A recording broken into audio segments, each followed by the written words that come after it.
ሰላም እንደምን አላችሁ? ዛሬ ወደዚህ የመጣሁት ከኢትዮ ቴሌኮም 130ኛ ዓመቱን ምክንያት በማድረግ ባዘጋጀው መርሃ ግብር ተሸላሚ የሆኑ ሰዎችን ሽልማት አይቼ በጣም ገርሞኝ ነው። ይሄው ምንድነው ከጅማ ከተማ የመጡት ሰዎች ባልና ሚስቶች ባልም ሚስትም አንዳንድ መኪና አሸናፊ የሆኑበት እድል በጣም ስለገረመኝ ነው። እንግዲህ እስኪ እንየውና አጠቃላይ ስለ ሽልማቱ እናወራለን ማለት ነው።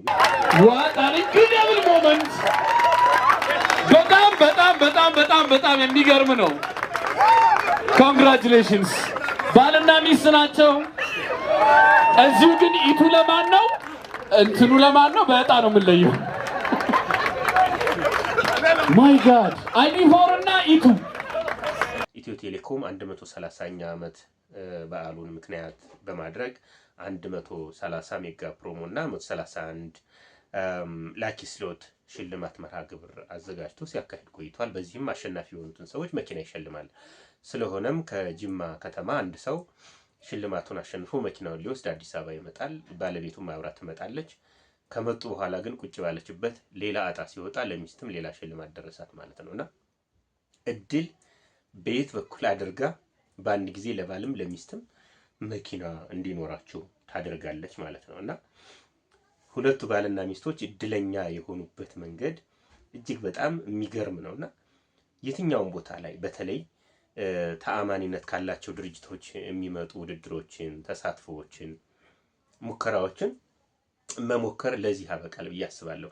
ብዙ ነገሮች አሉ። ይሄን ብትወዳደሩ እንደዚህ ብትሳተፉ እንዲታተርፋላችሁ የሚሉ በኦንላይን በተለይ እየተበራከቱ መጥተዋል። እነሱ ተአማኒነት ስለሌላቸው ተቋማቱም አድራሻቸው ስለማይታወቅ ያስቸግራል እዛ ላይ በእርግጠኝነት መወዳደር ማለት ነው። ነገር ግን ኢትዮ ቴሌኮም የሀገር ውስጥ ካምፓኒ ነው፣ ሲያወዳድር ቆይቷል። በዚህም ብዙ ሰዎችን ሸልሟልና ከጅማ የመጡት ባለ እድለኞች ግን ባል የቢዋይዲ መኪና አሸናፊ ሆነ። እሱ ሊወስድ መጣ፣ ሚስቱ አብራ መጣች ቁጭ ባለችበት፣ እሷም ደግሞ የመኪና አሸናፊ ሆነች ማለት ነውና እድል በአንድ ጊዜ ለሚስትም ለባልም የመኪና ባለቤት ታደርጋለች ማለት ነው።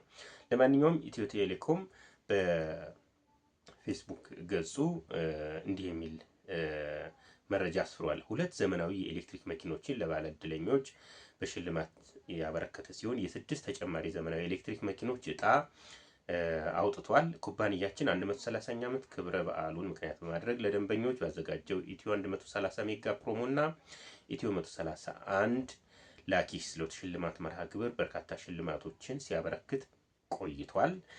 በዛሬው ዕለትም የኩባንያችን ከፍተኛ አመራሮች፣ የኢትዮጵያ ሎተሪ አገልግሎት ተወካዮች፣ የሚዲያ አጋሮች፣ ጥሪ የተደረገላቸው እንግዶች በተገኙበት የአዲስ አበባና የጅማ ባለእድለኞች የኤሌክትሪክ መኪኖችን ቁልፍ ተረክበዋል። በተጨማሪም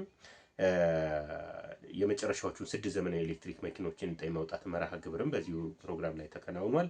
ኩባንያው ባለፉት 65 ሳምንታት 4 የኤሌክትሪክ መኪኖችን ለአዲስ አበባ፣ አዳማና ወሊሶ ባለእድለኞች እንዲሁም 13 ባለ 3 እግር ተሽከርካሪዎችን ለአርባ ምንጭ፣ ሐረር፣ አርሲ፣ ነገሌ፣ አዲስ አበባ፣ ሆሳዕና፣ አዳማ፣ ሐዋሳ፣ ወልቂጤና ቦንጋ ባለእድለኞች አስረክቧል። ሌላው 372 ዘመናዊ ስማርት ስልኮችን 40.8 ሚሊዮን ብር በቴሌ ብር ለ2059 ደንበኞች እንዲሁም ከ2.7 ሚሊዮን በላይ የሞባይል ጥቅሎችን ጨምሮ ከ127.8 ሚሊዮን ብር በላይ ዋጋ ያላቸውን ሽልማቶች አበርክቷል። በቀጣይ በሚካሄድ መርሃ ግብርም በዛሬው ዕለት እጣ ለወጣላቸው ባለእድለኞች 6 ዘመናዊ ኤሌክትሪክ መኪኖችን ሽልማት እናበረክታለን ይላል። ይሄ እንግዲህ ኢትዮ ቴሌኮም ያወጣው መግለጫ ነው። ዞሮ ግን የሁለቱ ባልና ሚስቶች እድለኝነት የሚገርም ስለሆነ ነው ይሄን ማለት የወደድኩትና የሚያስተምረን ነገር አለ። ከመሞከር ወደ ኋላ ለማለት እድል በየት በኩል ወደኛ እንደምትመጣ፣ ስኬት በየት በኩል እንደሚመጣ፣ ሀብት በየት በኩል እንደሚመጣ፣ ነገር ግን ቁጭ ተብሎ እንደማይመጣ ነው። እዛ ላይ ያሉ ጌሞች አሉ። እነሱን በአግባቡ በመጫወት ተስፋ ባለመቁረጥ፣ በተቋሙ ላይ በመተማመን ይሄን በማድረጋቸው እነዚህ ባልና ሚስቶች አንዳንድ መኪና ደርሷቸው እንግዲህ በአንድ ጊዜ ይሄ ቤተሰብ የ2 መኪና ባለቤት ሆኗል ማለት ነው። ስለዚህ ስኬት በዚህ መልኩ ወደኛ ትቀርባለች እና ተስፋ ለመቁረጥ መትጋት ለስኬት ያበቃል። ኢትዮ ቴሌኮም ያደረገውም ይሄ ነው። ከባል ጋር የባልን ሽልማት ለመውሰድ መጥቶ ራሷም ሌላ ሽልማት ይዛ መሄድ፣ ይሄ በእውነቱ በጣም ደስ የሚል ነው። ይበል የሚያሰኝ ነው። እግዚአብሔር በረከቱን ያድላችሁ። ኢትዮ ቴሌኮም የሀገራችን ትልቅ ድርጅት እንደመሆኑ ስኬታማነቱ ዘላቂ እንዲሆን እንመኛለን።